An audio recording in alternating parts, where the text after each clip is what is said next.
Poster's note. The definition of copse is a thicket, grove, or growth of small trees. End Poster's note. Diaries of a Madman. By What Must I Do? Chapter 130. By the time I finished telling Chrysalis all that had transpired since last we met, it was nearing night. The only reason I knew that is because she had the only clock in the hive in her room. It's pretty hard to tell time in a cave. It's definitely been an experience, I said. Not one I'm eager to repeat. I can certainly imagine why. Being a queen is a stressful thing, especially to have it cast upon you so suddenly.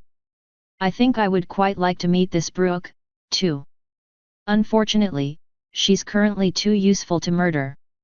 Otherwise, there wouldn't be anything left for you to meet. Oh, I'm well aware. I just want to ask her why she thought to make herself a goddess instead of a queen. Flo hijacked my mouth. I can actually answer that. Or at least, I can make a speculation. We were created by humans, but we were never meant to be permanent fixtures. We weren't meant to lead, we were meant to guide. That is why we cannot do any of what I once considered our miracles without payment. Our creators didn't want the sapient life that flocked to us to rely totally on us. I believe the goal was to wean them away from human influences, which might also be why the dream machine shut off. If we act as gods and goddesses rather than direct leaders, we can try to guide our subjects while still granting them autonomy. There is merit in that, Chrysalis said with a nod. Though I don't understand fully why your goal was to guide and not lead.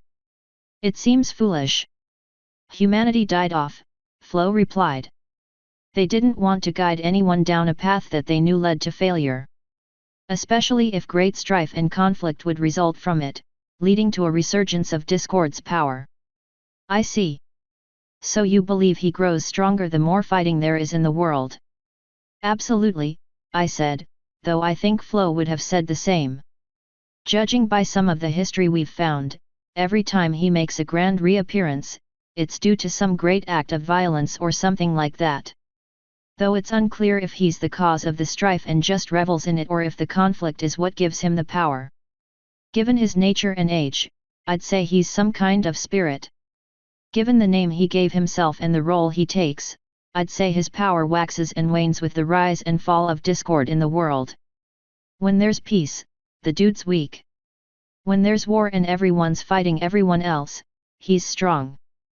So when I attacked Canterlot, we don't know when he got free, I said. I know his prison was in Canterlot, though. So for all we know, it might have been your fault.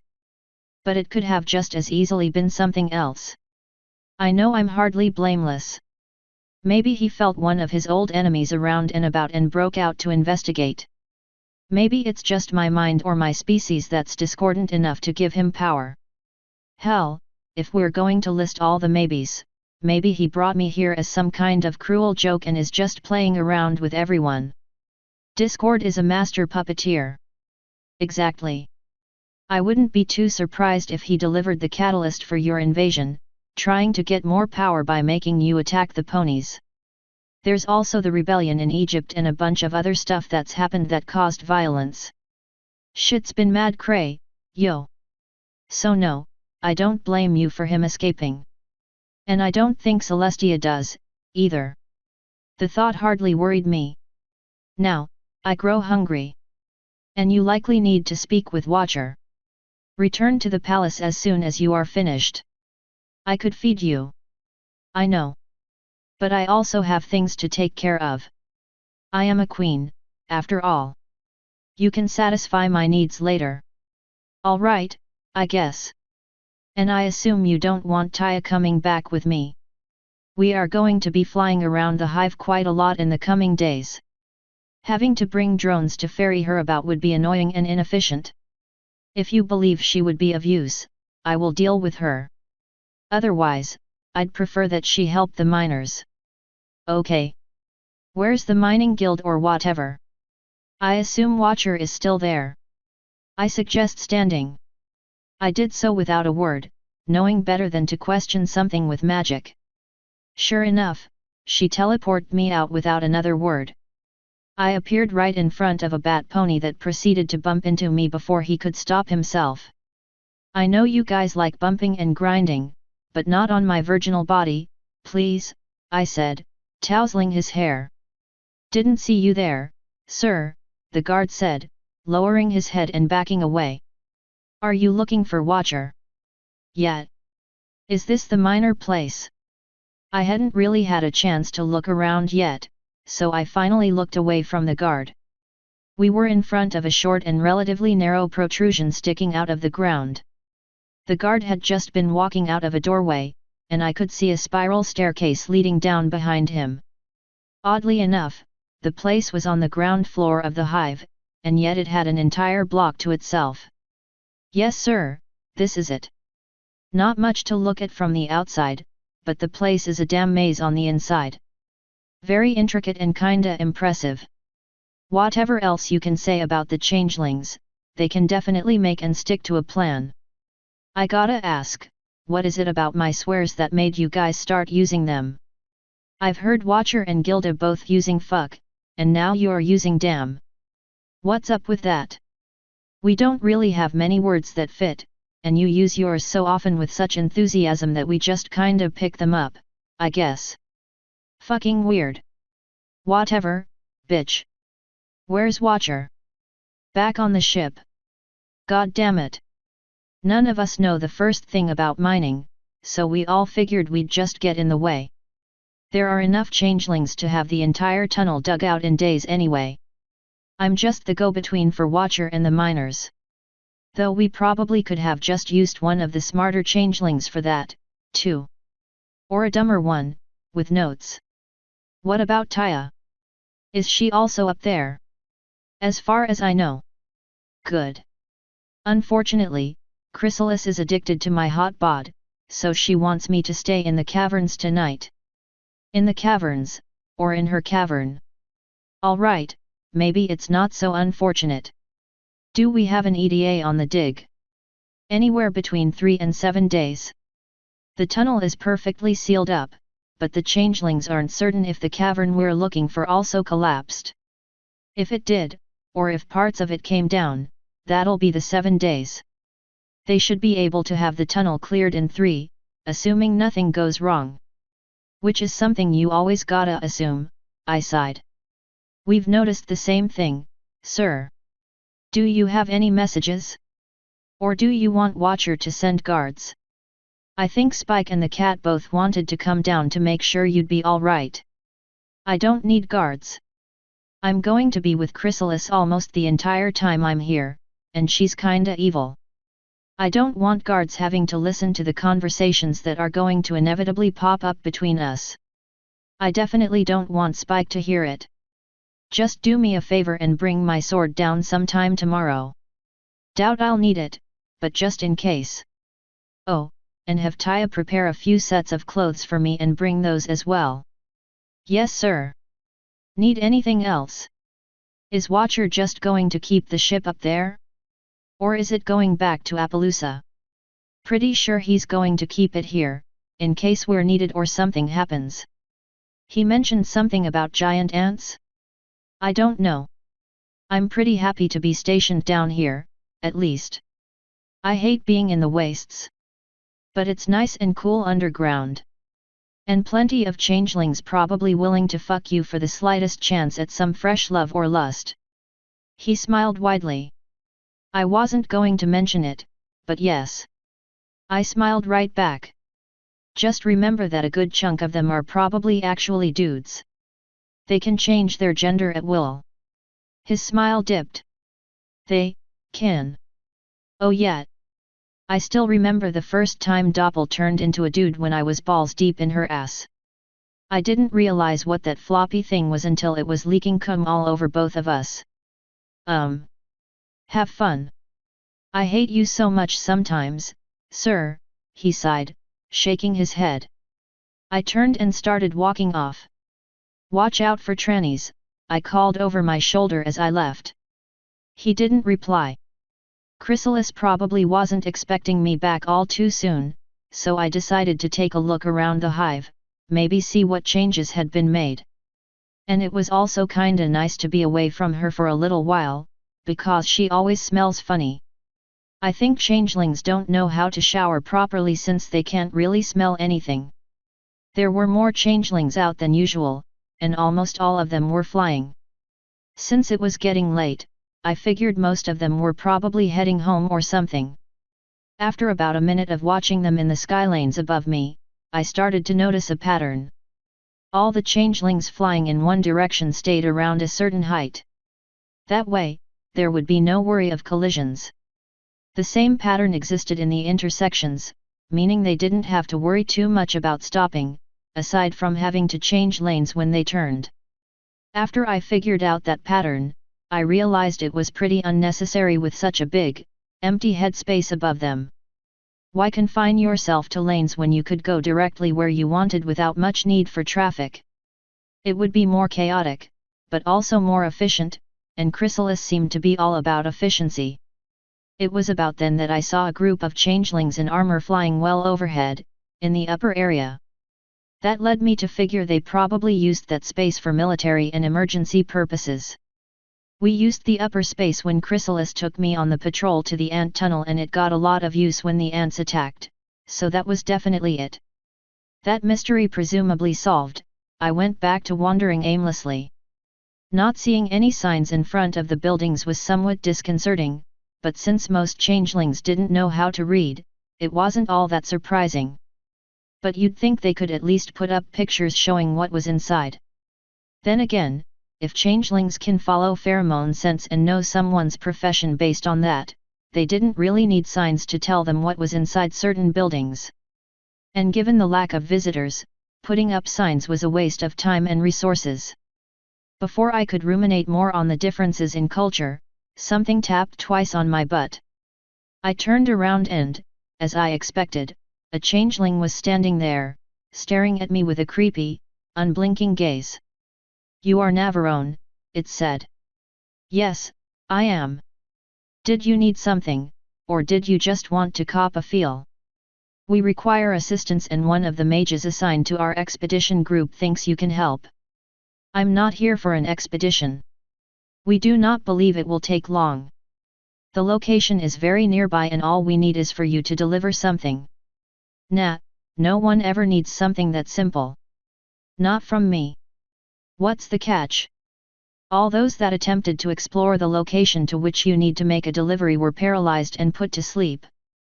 We removed them with magic, and when they got a certain distance away, they woke up with temporary amnesia. Attempts to move the item into the area via magic failed. We believe you are better suited to this task." "Why? Does this stuff only affect changelings?" "The location is a resource-heavy copse of mushrooms that we've ignored until now, due to not needing the minerals within. Due to recent events, we have discovered a use and need for them. We believe the mushrooms are passively releasing some manner of airborne toxin that incapacitates their victims. From the reports we have, you are immune to plant and animal toxins. If this proves false, we will pull you away with magic and find another way to obtain what we need." "Alright, yeah. That actually does sound pretty easy.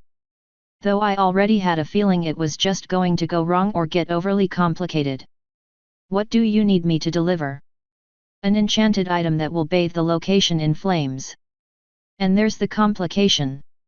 We believe this will kill most of the mushrooms and burn away the toxins from the air.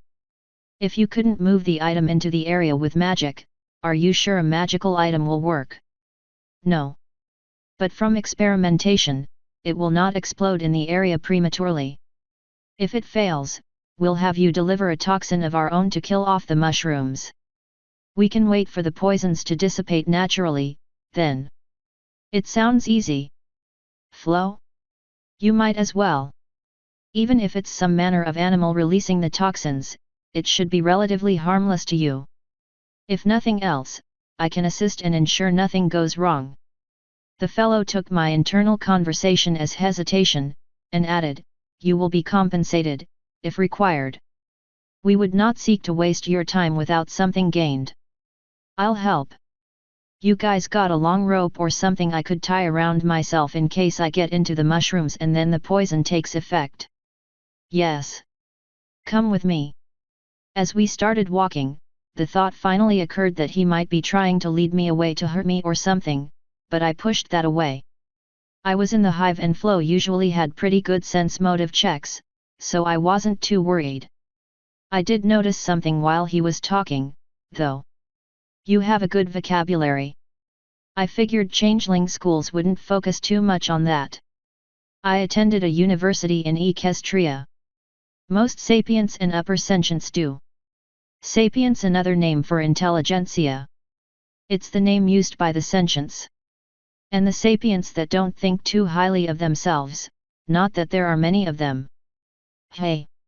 I didn't really figure there was much class rivalry here. I imagine you wouldn't. From an outsider looking in, it's not that obvious. And if all I see is what Chrysalis shows me. Now that the food supply is relatively stable, hopefully the different classes will slowly stop existing. He didn't reply. You don't think so? I do not. Why? A large, expendable source of labor that doesn't know how to say no is extremely valuable. And worse, it would be against the interest of the sapients to mold the three together, because they would lose their status as special and valuable. Oh, so that's the score. And you don't think Chrysalis would step in? I do not. I probably wouldn't have too much faith in her either, actually. You don't think she has your best interests at heart? I think she has what she thinks are the best interests for the species as a whole at heart. That might not necessarily coincide with what I think are our best interests.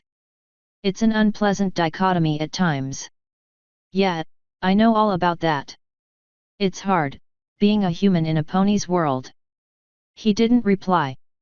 We were still in the city, but we were getting near its outskirts, where I could actually see the ceiling of the cavern. The buildings around us were still squat, plain, and ugly, but that's true for pretty much all of the hive. Eventually, he turned down an alleyway that sloped down. When we turned the corner around the building, I found that it was a ramp leading deeper into the cavern.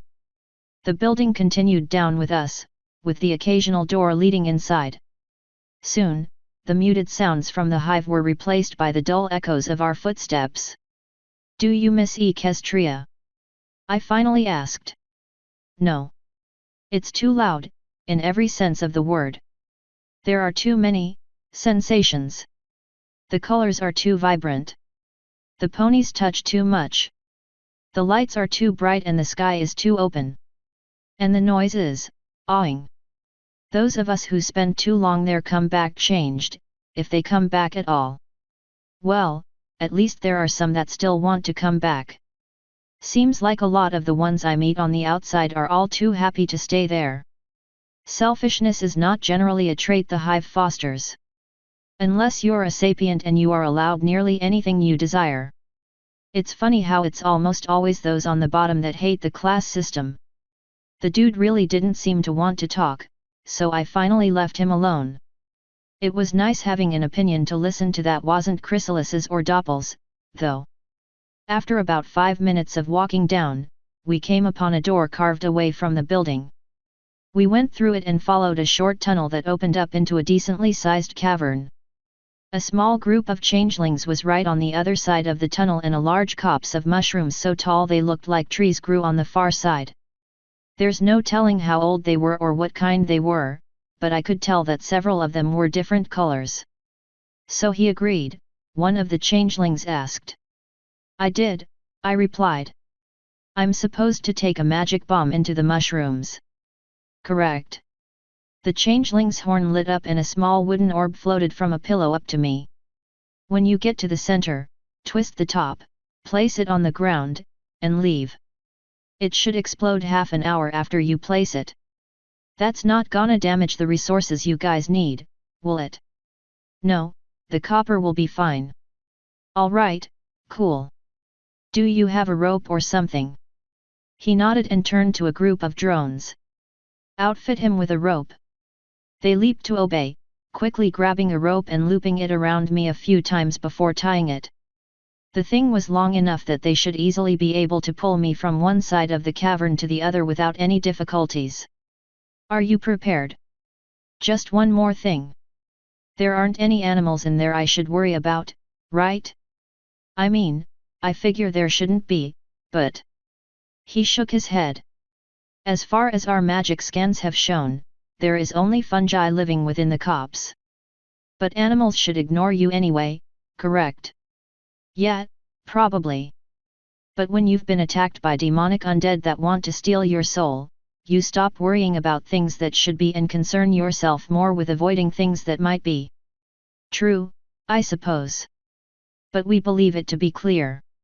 If you'd like, you may carry a drone and use it as bait or a distraction. I'll be fine. Honestly, I shouldn't have been surprised that he'd offer. I decided to just start walking toward the shrooms. Feeling the rope trail behind me was a little weird, but whatever. Soon enough, I got to a flag set up in the dirt. I assumed that was the closest you could get without being affected by the sleep stuff. That didn't worry me too much, so I just kept going. When I got to the base of the first mushroom, I very strongly considered twisting the cap on the thing and throwing it inside, so I didn't have to worry about running into anything. But I didn't know its radius or if it absolutely had to be in the center, so I sighed and kept going. The mushroom forest got pretty thick fairly quickly, so it wasn't too long before I had to start pushing between the stalks to get through. They were soft and mushy, so it wasn't too annoying, but there's no way the changelings would have been able to see me from outside. I decided that getting out as quickly as possible after setting the timer would be a good idea, in case something went wrong. Finally, I saw a bioluminescent mushroom in front of me, unlike any of the others. When I pushed past it, I found myself in a small glade, surrounded by them, including a fairy circle of much smaller mushrooms in the middle. Those usually denote central areas of the infestation, so I figured that was as good a place as any. Before I could set up the bomb, I heard a small giggle. "Aw shit," I sighed, my wings and shoulders sagging. "Welcome to the deep, tree sister," something whispered. I almost set the timer then and there so I could book it, but I'm an idiot. When I didn't respond, a shape started rising out of the circle. The thing's hair was a mushroom top, making it look like she was wearing a funny hat. Her face was vaguely humanoid, though her eyes had no pupils and her mouth didn't open when she spoke. She had some kind of bumps on her chest that could be seen as breasts and her back had leaf-like wings jutting out. Her arms ended in finger-like protrusions, though they only had one joint each. Her legs weren't jointed at all, though she didn't have any trouble bending them. And they ended in hooves instead of feet, because why not, right? Before I could come up with some kind of response in my head other than "what the fuck are you?" she lunged forward and hugged me warmly, letting me feel how strangely squishy her body was. You smell of warmth and sunlight, dearest sister." Since I didn't know what to do or what this thing was capable of, I decided to humor it and gently hug her back. "Flo, what the absolute fuck is this thing?" "I have no idea. Just play along, see what you can learn. If she becomes hostile, her body is squishy enough that you can kick her in half, drop the bomb, and run." Joy of joys. A few seconds after the hug got awkward, the abomination pulled away. "What brings you to my darkness, sister? Is your grove blighted? Do you need me to whisper to the fungi?" "I am merely visiting, sister. But I'm afraid I have a portent most dire. There are those that seek to intrude upon your beautiful copse and destroy it." "Is that what those silly parasites are doing?" she mused, staring down the path from which I came. "I was merely putting them to sleep. Perhaps I should start killing them instead. They would make such wonderful fertilizer. I spoke to them as I came here. They seem mainly interested in a few minerals in the area. Do you think you could bargain with them, perhaps? Allow them to take what they need and leave you be? I'm afraid there are a good bit more of them than there are you, and I would hate to see a sister be harmed." "Perhaps. Or perhaps it's time for me to wander the lands again. I've been asleep for so long and I'm sure it's changed. I'd certainly hate to see my beautiful grove go to waste, though." You know the cycle of life and death better than any, my dear, I said. Nothing is permanent, and if they do harm your crops, more will grow in time. Besides, half the fun is planting your grove anew so you can watch and shape its course. There is wisdom in your words. She chuckled. Oh, you tree sisters are always so wise. Would you care to travel with me? It has been so long since I felt the warm sunlight. I'm afraid not. I have more of your sisters to meet in the dark. I would happily show you to the surface, though I'm afraid I should warn you that we're in a desert. I can travel at night and rest in the day, finding moisture as I need it. Come, dear sister. Let us depart. Perhaps the parasites will leave my home be. Perhaps they won't. I will find a new place to call home. Maybe near a lake. She put one of her arms around my shoulders and waved the other in front of us. The mushrooms obediently bent aside and she pulled me on through. Thankfully, she didn't question the rope. There are some of the locals outside, I cautioned. They will not seek to harm you as long as you leave them be. And I have no desire to hurt them. As you said, dear sister, I know the cycle of life and death better than any. I do not break it unless something seeks to harm my home. I really didn't know what else I could say and still keep up the charade, so I decided that silence was the best solution and just kept my mouth shut. We were coming up to the end of the grove anyway, so it didn't matter. When the last few mushrooms bent out of the way for us, we were fully clear. It was at that point that I noticed that every one of her footsteps left a few small mushrooms behind, as though she made them grow just by being there. The changelings didn't know what to make of us at all, and were just staring in silence as we approached. Before they could say anything to aggro the bitch, I said, I'm going to show her to the surface. Wait here. I tossed the explosive ball to the mage before one of them could ask if I set it up, and we kept walking. Surprisingly, none of them said a word. One of the drones was even nice enough to untie the rope from around me as we walked. Such strange-looking creatures, the mushroom lady said when we started going up the ramp. She finally let me go, at least. It's strange, what time has done to the animal kingdom. I can't wait to see what else awaits me. Shit's definitely hella weird, I'll grant you that. There are all kinds of wonderful new species out there, but many of them have been the same for some time. There are also all kinds of new dangerous species. I hope you'll take care in your travels. It's a big world out there, and not nearly enough of it is friendly. I'll be perfectly fine. My cycle of death is tied with your cycle of life. Should something strike me down, I'll arise, just the same as you. If only. It's still such an inconvenience. And there are considerably worse fates than being struck down. There are many mages that might want to study you and lock you away. She chuckled once more. Dearest sister, you forget our abilities. I would wipe her mind and make her such a loyal servant. It's been quite some time since I had caretakers for my home. I hardly get any visitors. It makes me feel unappreciated, at times. Well, you and your grove are both beautiful, sister, I said. I'm glad to have found you in the darkness. And I'm glad to have been found by such a pretty tree sister. I would love to gaze upon your home as well, but I fear I might bring corruption to it. Though the season of decay is now upon us, so I hold enough sway to keep my stalks at bay. I am between homes, as it happens. I decided to travel some time and distance before I strike the earth again. The sights you can see are amazing, should you give it time. And I can't wait to see them again. We got to the top of the ramp, so I stopped and looked up. There's a hole somewhere in the ceiling that leads up and out. Do you need assistance to the surface? She shook her head. It hasn't been that long since last I flew. She looked to the side, at the building we were next to, and ran one of her hands over its smooth surface. It's strange that creatures willing to carve homes out of stone rather than tear down trees would be so willing to harm a beautiful copse.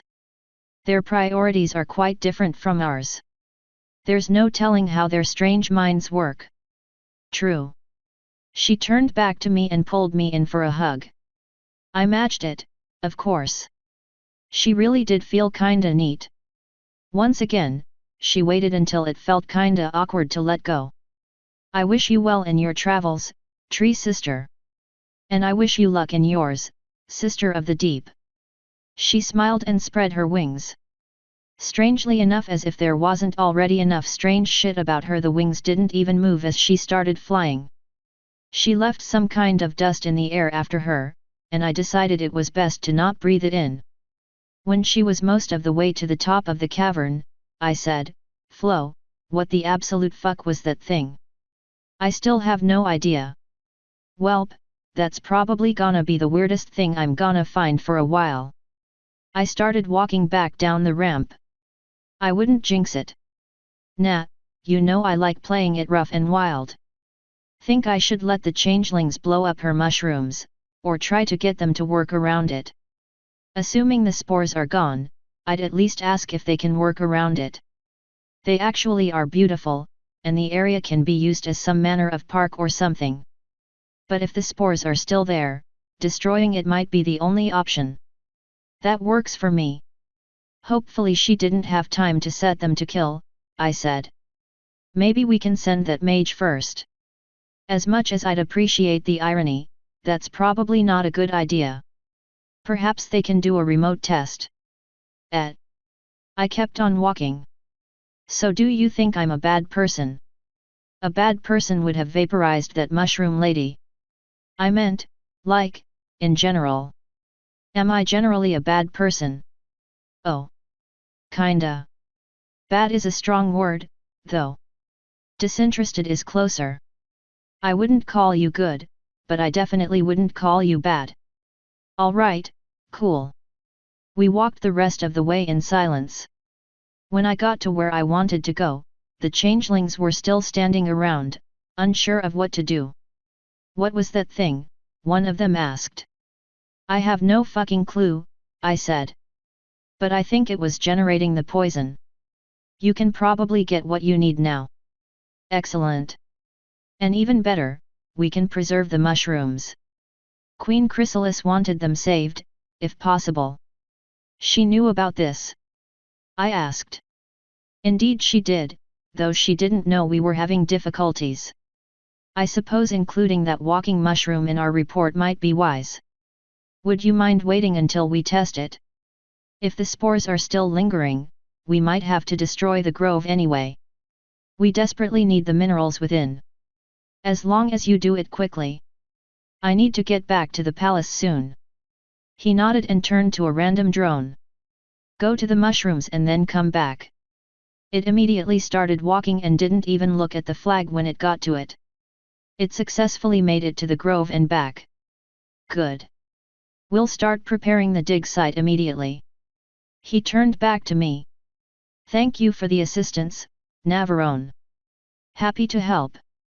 I'm heading back to the palace, I guess. Do you need a guide?" The path is fairly straightforward, but for one that doesn't know our city, getting lost is possible. The palace is pretty noticeable.